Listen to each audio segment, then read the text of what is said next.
If you call him a socialist, the independent senator from Vermont, Bernie Sanders, is back with us. The tribune of the people, Bernie Sanders. Bernie, you know our panel, I'm sure. I do. Now, Bernie, we're talking about the primaries. Wouldn't the country be better served if the first primary was in your state of Vermont instead of New Hampshire? Absolutely. Yeah. I think we should have only primaries in states where they have decent sushi.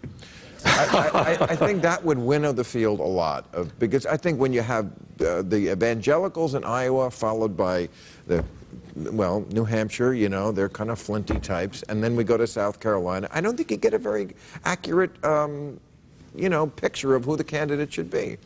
I don't think you got a good description of what America is. I don't think these states necessarily reflect who we are.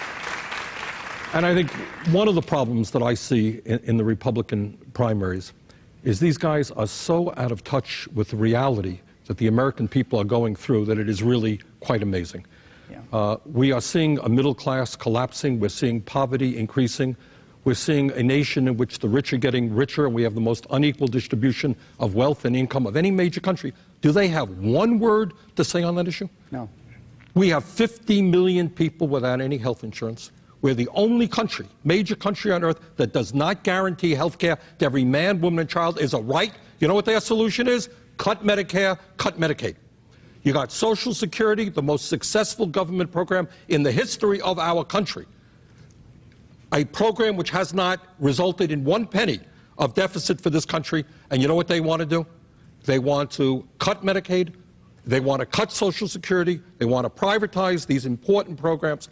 These guys are way, way out of touch from where the American people are. And I think when you look at them issue by issue, tax breaks for the rich, cut Social Security, more money on defense spending, they are literally a fringe element in American society.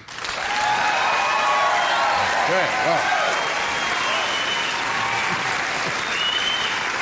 You were, I feel like defending them. You were hitting hitting the gas over there before you came on, huh? Last but not least, you got virtually every scientist in this world who studies the issue who tells us global warming is a huge, huge problem.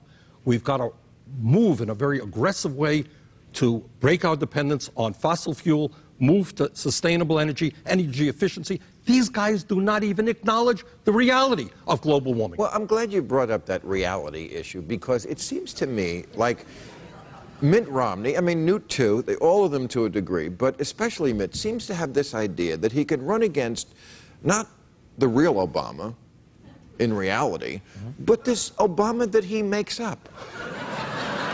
Seriously, I don't recognize this Obama, this Saul Alinsky liberal who I could almost do Mitt Romney's stump speech. He wants a government that takes from some and gives to others. He takes his cues from European capitals. What?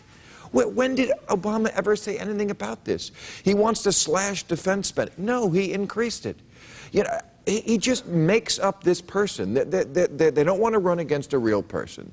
They have this black and white parallel universe going on in their mind. Can you win a race running against a fictional person?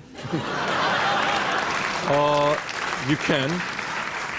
You can, and add to that homophobia, add to that anti-women activities, anti-choice efforts, add to that a real, and this gets me really deeply, a beating up on the poor, of saying to working people, the reason that you are in trouble is not because of the crooks on Wall Street, but it's because of poor people. And what we are going to do is cut Medicaid. That's how we're going to solve our problems. We're going to do away with food stamps. Gingrich, right? President's the food stamp. We got people who are hungry. Hunger is soaring in this country, among seniors, among children. And what's the solution? We're going to cut back on food stamps. We're going to get tough on the poor, but we're going to deregulate Wall Street even more. But, okay, I wrote down just a few